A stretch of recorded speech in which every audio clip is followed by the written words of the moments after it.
കോർപ്പറേറ്റുകൾക്ക് വേണ്ടി ഭരിക്കുന്ന UPA ഇടത് BJP സംഘടനകൾ ജനങ്ങൾക്ക് ഭാരമായി തീർന്നെന്നും ബദൽ സംവിധാനമെന്ന നിലയിൽ ഇടതുപക്ഷ ബദൽ രാഷ്ട്രീയം ശക്തമാകുമെന്നും KK രമ പൊന്നാനിയിൽ സ്വതന്ത്ര സ്ഥാനാർത്ഥി അഭൂലൈസിന്റെ തെരഞ്ഞെടുപ്പ് കൺവെൻഷൻ ഉദ്ഘാടനം ചെയ്ത് സംസാരിക്കുകയായിരുന്നു TP ചന്ദ്രശേഖരന്റെ പ്രീതമ.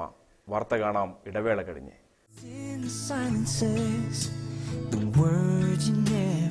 പൊന്നാനിക്കൊരു പുതിയ ഷോപ്പിംഗ് അനുഭവവുമായി സീമ സിൽക്സ്.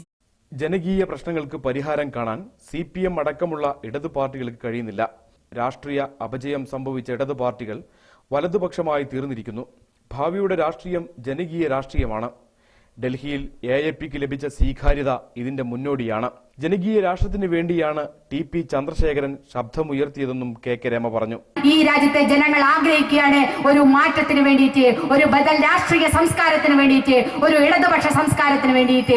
അതാണ് ഞങ്ങൾ ഉൾപ്പെടെയുള്ള രാഷ്ട്രീയ പാർട്ടികൾ നടത്തിക്കൊണ്ടിരിക്കുന്നത്. പൊന്നാനി കുണ്ടുകടവ് ജംഗ്ഷനിൽ നടന്ന പ്രചരണ യോഗത്തിൽ ദേശീയപാത സമരസമിതി സംസ്ഥാന കൺവീനർ ഉസ്മാൻ ഹാജി അധ്യക്ഷനായിരുന്നു. വെൽഫെയർ പാർട്ടി സംസ്ഥാന president Hameed Vaniyambalam, doctor Azad P. Muhammad Ponnani എന്നിവർ സംസാരിച്ചു. News on live Ponnani.